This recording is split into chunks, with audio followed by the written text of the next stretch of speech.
Salut à tous et à toutes. Je réponds au nom de Béthéancy Eliscar, étudiante en sciences administratives en 2e année. Le sujet que je vous apporte aujourd'hui, c'est comment guérir d'une blessure intérieure ou émotionnelle. Sans plus tarder, rentrons d'emblée dans le sujet. La blessure intérieure a pour définition tout acte, tout événement, toute parole qui affecte notre cœur ou notre esprit, créant ainsi un déséquilibre en nous. Elle est une sorte de séquelle qui, de temps à autre, inflige à notre âme endolorie une raison de plus pour cesser d'exister. On peut dire qu'une personne est blessée lorsque cette dernière n'a pas une paix intérieure, et même l'amour pour soi-même et pour autrui. Ces blessures sont en quelque sorte des chocs que notre être intérieur subit dans le conscient et refoule dans le subconscient par la suite. Lorsqu'une personne est blessée émotionnellement, elle a tendance à agir de sens contraire à la normale. Parfois, nous avons tendance à faire semblant d'oublier ces blessures sans aucune mention qu'elles ont été enfermées dans un tiroir de notre cerveau. Une fois qu'un souvenir, une date, un parfum, un endroit peuvent à ce moment-là mettre à jour ce qui, après tant d'années, n'a jamais été guéri.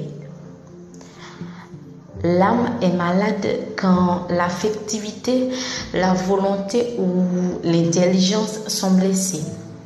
On peut perdre sa capacité d'aimer. On peut être blessé aussi par la volonté lorsqu'on n'arrive plus à faire le bien. Les blessures émotionnelles ont été engendrées par plusieurs causes de la nature. La mort d'un être cher qui peut nous attrister et nous abattre, et pourquoi pas nous plonger dans une profonde solitude. L'abandon par quelqu'un qui comptait énormément pour nous peut nous décourager. La calomnie est le fait de divulguer des informations fausses vis-à-vis d'une personne.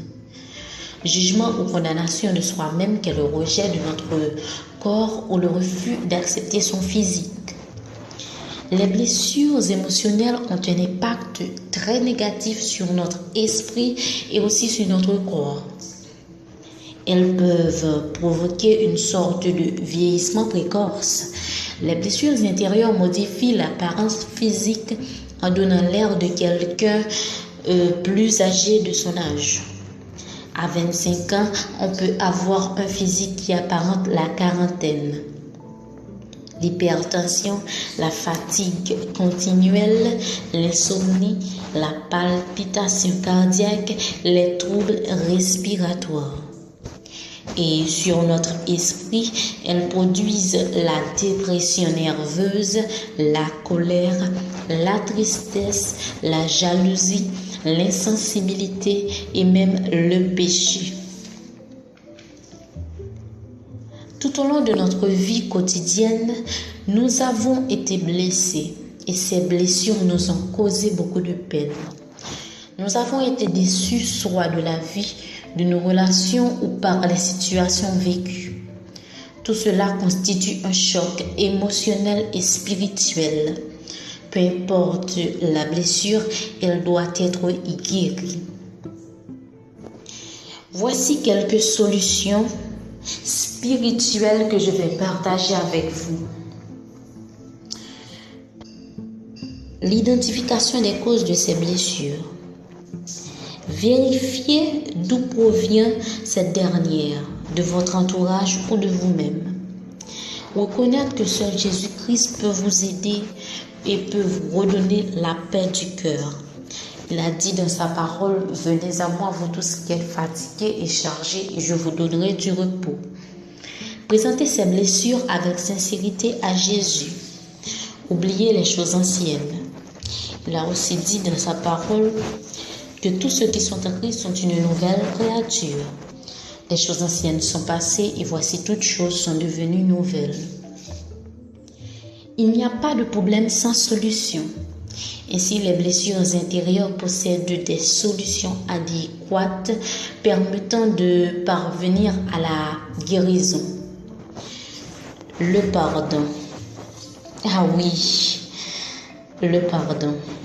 Acceptez d'avoir vécu des situations pour mieux avancer et évoluer grâce à votre passé.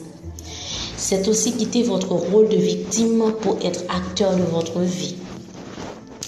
Vous devez prendre conscience de ces blessures et éviter de les déguiser, car plus vous attardez, plus ces blessures ne font qu'empirer. Acceptez la blessure comme une partie de vous-même. La blessure est bel et bien là. Vous pouvez être en accord ou pas, sa présence se fait remarquer dans votre vie. Acceptez le fait que ce que vous craignez ou ce que vous reprochez, vous le faites à vous-même et aux autres. La volonté et la décision de surmonter nos blessures est l'une des étapes ramenant à la patience, la compassion et à la compréhension de nous-mêmes. Donnez-vous le temps d'observer comment vous vous êtes attaché à votre blessure au fil des ans. L'idéal, c'est de se débarrasser de ces masques dès que possible. Lise Bourdeau, fondatrice de la plus grande école de développement personnel au Québec en 1982, elle est aussi auteure de 24 ouvrages. Elle a pu repérer quelques solutions. Il faut s'attendre à des transformations de sa vie au niveau relationnel comme physique. C'est à ce moment que vous avez sujet à développer en vous l'amour de soi. Devenez maître de votre vie au lieu de vous laisser diriger par vos pensées. Affrontez-les de préférence. Voilà, mesdames et messieurs, ici prend fin le podcast pour aujourd'hui. Merci de m'avoir prêté votre attention. C'était avec vous, Béthéancie Discar.